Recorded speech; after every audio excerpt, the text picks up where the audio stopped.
Hello दोस्तों, तो चलिए आज शुरू करते हैं सेंट्रल बैंक सफाई कर्मचारी अंग्रेजी का जो पैटर्न है। जैसा जैसा प्रश्न आने वाला है बिल्कुल उसी प्रकार का यह जो वीडियो है इसमें हम प्रश्न लिए हैं। चलिए आज का पहला प्रश्न देखते हैं क्या है। आज का जो पहला प्रश्न है दिया गया है, न्यू साइकिल रूट्स, खाली स्थान है, यहाँ पे रिक्त स्थान है, इसी को भरना है, एंड स्पीड लिमिट्स, फिर खाली स्थान, ऑन सेलेक्टेड रूट्स। तो ऑप्शन में देखेंगे कि कौन सा इसका करेक्ट होगा, जो यहाँ पर भी और यहाँ पर भी भरा जाएगा तो हो जाएगा।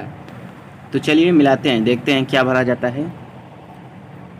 सबसे पहले ऑप्शन को देखिए, ये हैज बिन तो होगा नहीं। क्यों नहीं होगा? क्योंकि इसमें फॉर या सिंस की बात कोई नहीं है।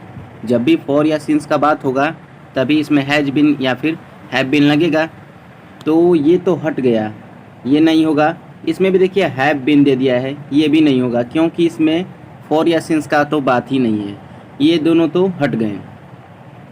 उसके बाद देखते हैं यहाँ पे न्यू साइकिल रूट्स, मतलब नया साइकिल है उसका जो रास्ता है। तो रास्ता देखिए कई रास्ते हैं, रूट्स यानी कई रास्ते हैं, कई मार्ग हैं। तो जब बहुत सारे मार्ग हैं तो ये प्लूरल का हो गया। ये जो पूरा सब्जेक्ट है ये किसका हो गया? प्लूरल का, बहुवचन का। तो बहुवचन के साथ हमेशा आर लगता है। यहाँ पे देखिए इन दोनों में बहुवचन के साथ कौन लगेगा? इस तो लगेगा नहीं, बचा क्या? आर लगेगा। और देखिए आर वाला सही भी है क्योंकि इसमें बिंग लगाया गया है और बिल्ट लगाया गया है, क्योंकि यह एक पैसिव वॉइस का है इसलिए बिंग लगाया गया है और ये थर्ड फॉर्म है इसका। ठीक है, तो इसका सी ऑप्शन करेक्ट हो जाएगा। आगे देख लेते हैं दूसरा नंबर जो प्रश्न है, ईच ऑफ द बॉयज, खाली स्थान, asked to contribute of the feminine relief fund. तो इसमें देखिए क्या है, each of the boys. Each of the boys का मतलब हुआ प्रत्येक लड़के को, प्रत्येक लड़के को। बॉय तो ढेर है, बॉय तो ज़्यादा हैं, बहुत ज़्यादा हैं, बॉयज हैं। तो आप लोग इसे नहीं देखकर इसे भी थोड़ा ध्यान दीजिए। इच दे दिया है तो आप लोग ये नहीं समझेंगे कि बॉय से ये प्लूरल है। प्लूरल कब होता है? जब यहाँ पर कोई कंडीशन ना दिया हो तब ये प्लूरल हो सकता था, लेकिन यहाँ पर कंडीशन नहीं है इसलिए यह प्लूरल नहीं होगा, ये होगा सिंगुलर। क्योंकि प्रत्येक बच्चे को, बच्चे तो ज़्यादा हैं, लड़के ज़्यादा हैं, लेकिन हर एक बच्चे को कर रहा है, प्रत्येक बच्चे को। तो यहाँ पर सिंगुलर का देखिए यहाँ पर एक ही ऑप्शन है ए, तो यहाँ पर सिंपल सा ए ऑप्शन आपका सही हो जाएगा, क्योंकि यहाँ पे प्रत्येक बच्चे के लिए हमारा एक वचन का वर्ब लगेगा, यानी ए ऑप्शन इसका करेक्ट हो जाएगा। आगे बढ़ते हैं तीन नंबर जो कह रहा है, चूज़ द करेक्ट प्रीपोजिशन। इसमें प्रीपोजिशन भरना है, करेक्ट प्रीपोजिशन क्या होगा? तो पढ़ते हैं, आई एम कमिंग, खाली स्थान देहरादून। आई एम कमिंग, खाली स्थान देहरादून। मैं आ रहा हूँ देहरादून से, यही कह सकते हैं। तो किसी स्थान से आएगा, किसी जगह से आएगा, या फिर किसी जगह से, किसी स्रोत से, तो उसमें हमेशा हम लोग फ्रॉम का यूज करते हैं। किसी जगह से आएगा तो हम लोग फ्रॉम का प्रयोग करते हैं, इसलिए इसका करेक्ट आंसर फ्रॉम हो जाएगा। I am coming from Dehradun, यहाँ पे फ्रॉम भरा जाएगा। आगे देख लेते हैं 4 नंबर जो क्वेश्चन है, आई कट द केक, खाली स्थान नाइफ। ये भी प्रीपोजिशन का ही क्वेश्चन है, इसमें करेक्ट प्रीपोजिशन भरना है। तो मैं केक काटा किससे? चाकू से। तो जब भी देखिए किसी वस्तु से कोई कार्य होता है तो वहाँ पे विथ का प्रयोग होता है। किसी भी वस्तु से कोई कार्य होता है तो वहाँ पे विथ का प्रयोग होता है। मैंने चाकू से केक काटा, यानी विथ भरा जाएगा, बिल्कुल करेक्ट होगा with. I cut the cake with knife. ठीक है, इसका डी ऑप्शन करेक्ट हो जाएगा। आगे देख लेते हैं 5 नंबर क्या कह रहा है, what is the antonyms of fertile. Fertile मतलब क्या होता है? उपजाऊ होता है। उपजाऊ खेत जो होता है उपजाऊ होता है, जिसमें सब्जियां उगाई जाती हैं, कुछ भी फसलें उगाई जाती है उसको उपजाऊ बोला जाता है। फर्टाइल यानी उपजाऊ, इसका विलोम बताना है, उल्टा, इसका उल्टा क्या होगा, एंटोनिम्स मतलब विलोम। तो देखिए इसमें ऑप्शन दे दिया है बुन। बुन का मतलब होता है वरदान, वरदान तो होगा नहीं। कॉवर्ड यानी डरपोक। सक्सेस यानी सफलता, सफल। और जो डी ऑप्शन है बैरन, बैरन का मतलब होता है बंजर, ये करेक्ट होगा सी। बैरन का मतलब बंजर। फर्टाइल का मतलब होता है उपजाऊ, उपजाऊ। तो जब उपजाऊ है तो इसका विलोम क्या होगा, बंजर, जिसमें कोई भी फसल न हो उसको बंजर बोलते हैं। इसका डी ऑप्शन करेक्ट हो जाएगा। आगे देखते हैं 6 नंबर क्वेश्चन क्या कर रहा है। What is the synonyms of Trump.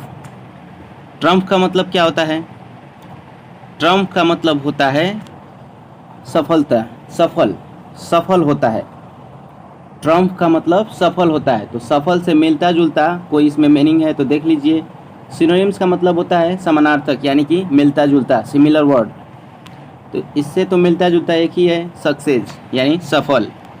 Trump यानी सफल होता है, सक्सेस यानी भी सफल होता है, यानी ऑप्शन नंबर सी इसका सही हो जाएगा। वैसे सभी का मतलब होता है, देख लीजिए, गेस्ट यानी मेहमान होता है, शार्प यानी तेज, और फ्रीडम यानी स्वतंत्र।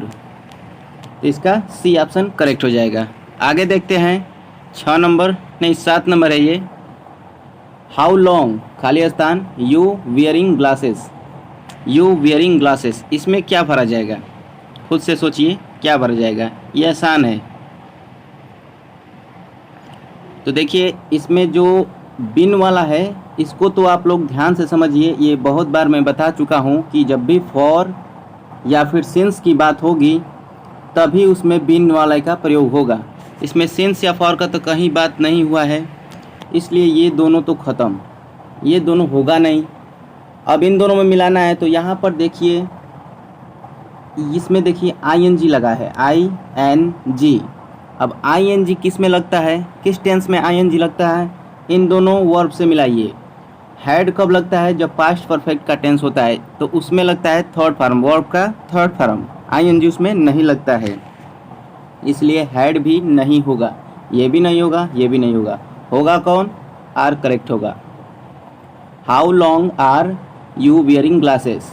अब यहाँ पर देखिए यू जो है बहुवचन का है, प्लूरल है, इसलिए प्लूरल वर्ब भी लगा रहे हैं हम लोग, और आर लगेगा तो ये हो जाएगा प्रेजेंट कंटिन्यूअस का टेंस जिसमें ING भी लगा होगा, ये एकदम करेक्ट होगा, यानी ए ऑप्शन सही होगा।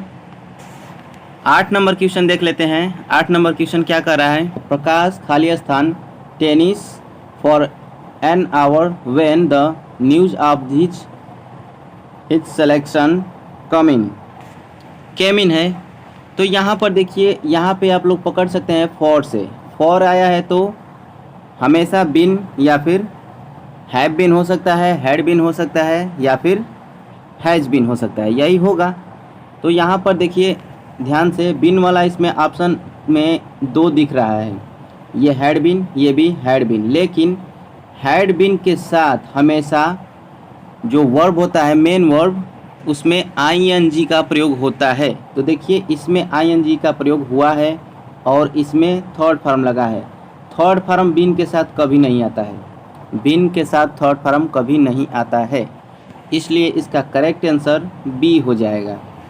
बी इसका करेक्ट आंसर होगा, हैड बीन प्लेइंग इसमें भरा जाएगा। आगे चलते हैं। 9 नंबर क्वेश्चन क्या कर रहा है, 9 नंबर क्वेश्चन है choose the correctly spelled word, यानी इसमें सही मीनिंग देखना है कि कौन सा इसमें मीनिंग जो है सही है। सब एक ही मीनिंग है लेकिन उसमें करेक्ट कौन है उसको पहचानना है। ये देखिए गॉर्जियस गॉर्जियस गॉर्जियस गॉर्जियस, सब गॉर्जियस है लेकिन करेक्ट कौन है, तो गॉर्जियस की स्पेलिंग होती है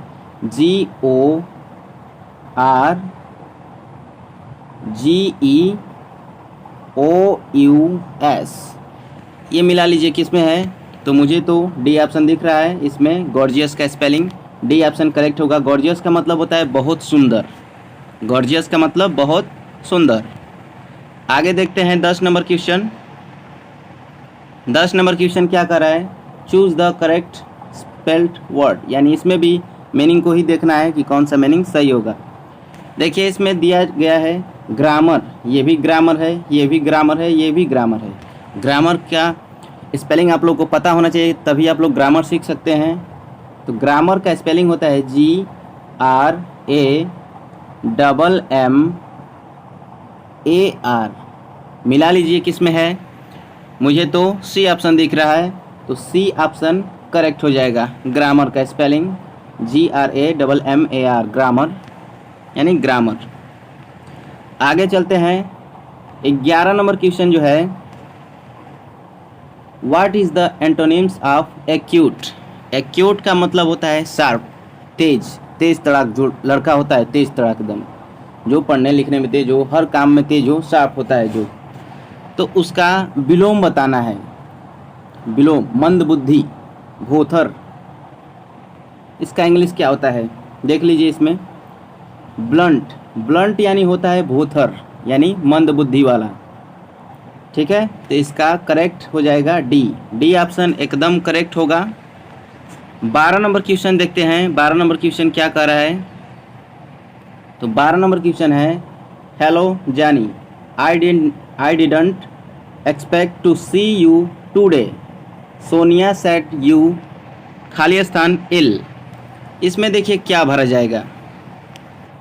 देखिए यहाँ से इसका पहला जो टेंस है I did not, did not किस टेंस में होता है, पास्ट में होता है कि प्रेजेंट में होता है कि फ्यूचर में होता है, तो आप लोग बताएंगे पास्ट में होता है। पास्ट में डिड लगता है, तो यहाँ भी पास्ट का ही भरा जाएगा, क्योंकि यहाँ भी देखिए सोनिया सैड, सैड भी है जो सेकंड फॉर्म है, से का सैड, तो यहाँ पे पास्ट भरा जाएगा। अब तो पास्ट भरा जाएगा, लेकिन ऑप्शन में तो पास्ट का दो चीज़ है। देखिए यहाँ पे वाज भी है और वर भी है, ये दोनों तो होगा नहीं, क्योंकि ये फ्यूचर का है और ये प्रेजेंट का है। यहाँ से पता लगा कि हमको पास्ट का चाहिए वर्ब, तो पास्ट का दो है, तो यहाँ पर देखेंगे हमारा सब्जेक्ट जो कर्ता होता है वो क्या है। तो यहाँ पर देखिए, यहाँ पे कर्ता क्या है, इसका कर्ता है यू, यहाँ पे कामा इन्वर्टेड कामा होगा, ये टाइप करने में छूट गया है, ये comma inverted comma, Sonia set comma inverted comma you होगा यहाँ पे। तो यू बहुवचन का है, प्लूरल है, इसलिए यहाँ भी प्लूरल ही होगा। वर्ब भी यहाँ भी भराएगा जो प्लूरल का होगा, तो वाज तो होगा नहीं, यहाँ पे ऑप्शन सी करेक्ट हो जाएगा, सी ऑप्शन इसका करेक्ट हो जाएगा। ठीक है, यू आर इल। चलिए आगे देखते हैं, 13 नंबर जो क्वेश्चन है, द कंपनी खाली स्थान मनी रिसेंटली, इसमें देखिए क्या भरा जाएगा। तो देखिए ऐसे वाक्यों में हमेशा देखा जाता है, जो ये देखिए रिसेंटली आया है, और एक मीनिंग होता है येट, और एक और होता है ऑलरेडी, ऑलरेडी, ऑलरेडी होता है। ये देखिए तीन मीनिंग जो है, इन तीनों को किसी भी वाक्य में आप लोग देखें तो तुरंत समझ जाइएगा कि उसमें हैज या हैव का प्रयोग होगा, हैज या फिर हैव का प्रयोग होगा। ध्यान से समझिएगा, रिसेंटली, येट और एक ऑलरेडी, ये तीनों वर्ड जहाँ दिखे वहाँ समझ जाइएगा कि यहाँ पे हैज या फिर हैव का प्रयोग होगा। तो देखिए ऑप्शन में हैज हैव कहाँ है, यहाँ देखिए ये तो हैव बिन लॉस्ट है, तो बिन से हमको कोई मतलब नहीं है, क्योंकि इसमें फॉर सेंस का बात ही नहीं है, तो ये तो होगा नहीं।